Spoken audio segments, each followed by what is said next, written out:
மகிழ்ச்சி அதிகமாகி தலைகால் புரியாமல் உளறான்.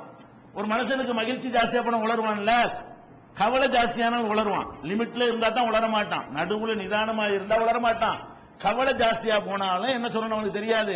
சந்தோஷம் தலைக்கு மேல போச்சுன்னு வைங்களேன், அப்போ நான் என்ன சொல்லணும்னு விளங்காது. சந்தோஷம் தாங்க முடியாம என்ன சொல்றோம்னு யோசிச்சவனு சொல்ல முடியல. மகிழ்ச்சி அதிகமானவன ரத்தமெல்லாம் பயங்கரமா வேலை செய்ய ஆரம்பிக்குமா, வேகமா ஓட ஆரம்பிக்குமா.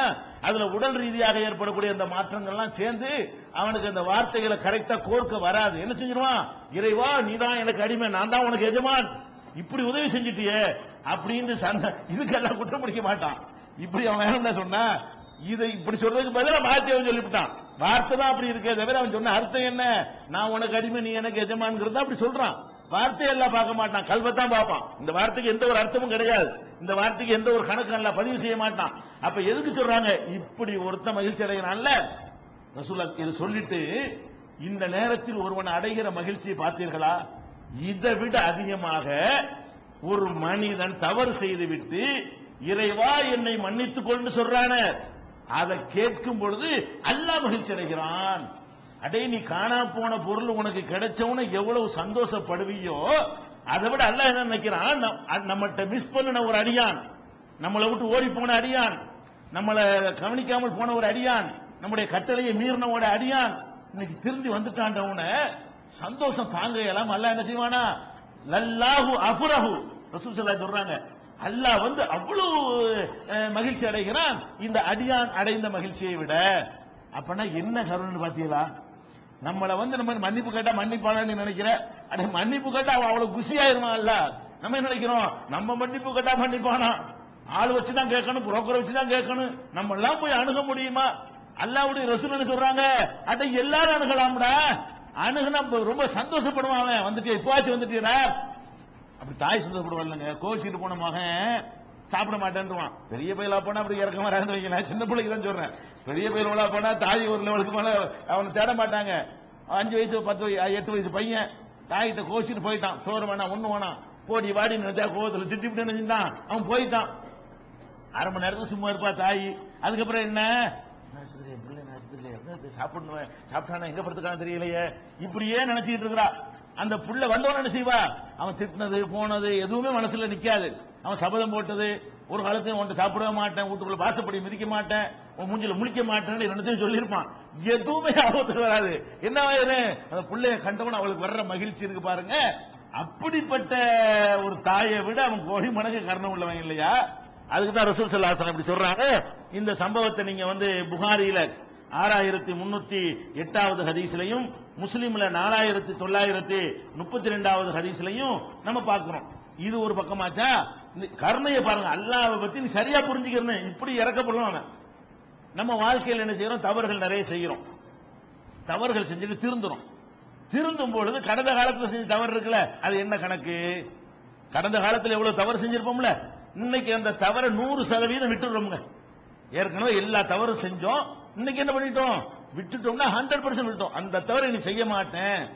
இதுக்கு என்ன செய்யலாம், அல்லாஹ் கணக்குல வச்சாலும் வச்சுக்கலாம், மன்னிச்சாலும் சரி, திருந்துட்டீல மன்னிப்படா அப்படின்னு விட்டா கூட அவனுடைய கருணைக்கு அது போதுமானதுதான், அதுவே அளவற்ற கருணை தான். ஆனா அல்லாஹ் என்ன சொல்றான்னு கேட்டா, தவறுகள்ல மூழ்கி இருந்த நீ இன்னைக்கு திருந்து விட்டால் நீ செஞ்ச தவறு இருக்க அது நன்மை. நீ இன்னைக்கு திருந்திக்கிட்டேன்னு சொன்னா ஏற்கனவே உள்ளது மன்னிக்கிறது ஒண்ணு, அதுக்கு தண்டனை இல்லாம ஆக்குறது ஒண்ணு, அதை நன்மைன்னு ரெக்கார்டு பண்ற 3 கருணை. அதாவது உன்னை அதை மன்னிக்கிறான்ல அதுவே போதும், அதுவே கருணை. மன்னிச்சுட்டு உனக்கு தண்டனை இல்லைன்னு சொன்னானே அதுவே கருணை தான். இவன் என்ன பண்றான், அதுக்கு நன்மைங்கிறாங்க. எவனாவது திருட்டுக்கெல்லாம் நான் கூலி கொடுப்பாங்களா, உங்க தாயிட்டே இப்படி செய்வாங்களா, என்னை திட்டுனீங்கள இந்த அதுக்கு இதை வச்சுக்க, என்னை அடிச்சீங்கள இந்த அதுக்கு இதை வச்சுக்க, எந்த தாயாவது கொடுப்பாளா? தாய் தானே கருணைக்கு உதாரணம் காட்டுறிய. தாய் என்ன மன்னிப்பு கேட்டா ஏத்துக்கிறவாளே தவிர, நீ எனக்கு இன்னைக்கு திட்டுனீங்கள இந்த அதுக்கு 1000 ரூபாய் வச்சுக்க, என்னை செருப்பால் அடிச்சீங்கள இந்த அதுக்கு 500 ரூபாய் வச்சுக்க. ஒரு அப்பம் பிள்ளைகிட்ட சொல்லுவானா, ஒரு ஆத்தா மகள்கிட்ட சொல்லுவாளா? சொல்ல மாட்டான். அல்லாஹ் சொல்றான் பாருங்க, அதாவது இல்லாமன் தாப ஆமன அமில சாலிஹா, எவன் ஒருத்தன் திருந்தி நம்பிக்கை கொண்டு நல்லறங்கள் செய்கிறானோ அவனை தவிர மற்றவர்களை அல்லாஹ் தண்டிப்பான். உலாயிக்க திருந்தி கொண்ட இவர்கள் யுபத்திலுல்லாஹு செய்யாத்திஹிம் ஹசனாத், அவங்க செய்ய தவறுகளை எல்லாம் நன்மைகளாக அல்லாஹ் மாத்தி விடுகிறான். அவன் செஞ்ச பாவத்தை எல்லாம் என்னவா மாத்தினான்ல, செய்யாத்துகளை பூரா ஹசனாத்துகளாக நன்மைகளாக அல்லாஹ் மாத்தி விடுகிறான் என்று. அப்ப நீ செஞ்ச பாவத்துக்கு என்ன நன்மை கிடைக்குது? நிறைய பாவம் செஞ்சு திரும்பி வர்றான் பாருங்க, அவன் அடிச்சிருவான் கொள்ள. நம்ம நினைக்கிறோம் இவன் எல்லாம் எப்படி தேர்வான்னு நம்ம கணக்கு போடுவோம். நம்ம என்ன செய்வோம், இவன் காலமெல்லாம் பிடித்த பண்ணா இன்னைக்கு தான் திருந்தி வர்றான், சாவ போடுற இடத்துல திருந்தினா இவனுக்கெல்லாம் என்ன கிடைக்கும் நீங்க நினைப்பீங்க. அல்லாஹ் என்ன செய்யறான், அவன் செஞ்ச தப்பையெல்லாம் லிஸ்ட போட்டு நன்மை பக்கத்துல பேப்பர் மாத்தி வச்சு போடுறான். எல்லாம் மைனஸ் மார்க் எல்லாம் என்ன செய்யறான், பிளஸ் மார்க்ல சேர்த்து விட்டு என்ன செய்யறான், எல்லாம் மைனஸ் பண்ணனு, மைனஸ் எல்லாம் பிளஸ்ல சேர்த்து விட்டு அல்லாஹ் வந்து தர்றான்னு சொல்லி திருக்குறான்ல அல்லாவே சொல்லி காட்டுகிறான். 25வது சூறாவுல 70வது வசனத்தில் இது இருக்கிறது. இப்படி எல்லாம் அல்லாஹ் வந்து அள்ளி அள்ளி நமக்கு தரக்கூடிய ஒரு காட்சியை பார்க்கிறோம். பொருளாதாரத்தை செலவு பண்றோம், செலவு பண்ண அல்லாஹ் என்ன செய்யறான், அதுக்கு உதாரணம் காட்டுறான். அடே நீங்க 100 ரூபாய் செலவு பண்றீல, உன் கணக்குக்கு 100 ரூபாயா இருக்கும், நம்ம கணக்கே வேற. நீங்க ஏதோ 100 ரூபாய் கொடுத்தா 100 ரூபாய் தர்மம் செஞ்சா அல்லாஹ் 100 ரூபாய்க்கு நன்மை அப்படி நினைச்சிட்டு இருக்க. நம்ம கணக்கு அப்படி இல்லப்பா. நம்ம கணக்கு என்ன தெரியுமா, நீ ஒரு தானியத்தை ஒரு நெல்லை கொண்டு போய் போடுற, வயல்ல போட்டதுக்கு தண்ணியை ஊத்துனோன்னு என்ன செய்யுது, ஒரு நெல் தான் போட்டு நீ நினைச்சுக்கிட்டு இருக்கிற. அந்த ஒரு நெல் என்னவாகுது, ஒரு கதிராக முளைக்கிறது, ஒரு நெல் பயிராக முளைக்கிறது. அந்த நெல் பயிரில் 7 கதிர்கள் இருக்கிறது. ஒவ்வொரு கதிரிலையும் 100 நெல் இருக்கிறது. போட்டது ஒரு நெல், உற்பத்தி ஆகுறது 700 நெல். போட்டது ஒரு கோதுமை, உற்பத்தி ஆகுறது 700 கோதுமை. இந்த மாதிரி நீ செலவு செஞ்சாயானால் அல்லாஹ் சொல்லி காட்டுறான், மஸலுல்லதீன யுன்ஃபிகூன அம்வாலஹும் ஃபீ ஸபீலில்லாஹ், அல்லாஹ்வுடைய பாதையில் தங்கள் செல்வங்களை யார் செலவிடுகிறார்களோ, அல்லாஹ்வுடைய பாதையில் நல்ல காரியங்களில் யார் செலவு செய்கிறார்களோ, கமஸலி ஹப்பா, ஒரு தானியத்தை போல அது, அம்பத்தத்து சபஅ சனாபில, அது 7 கதிர்களை அது முளைக்க செய்கிறது.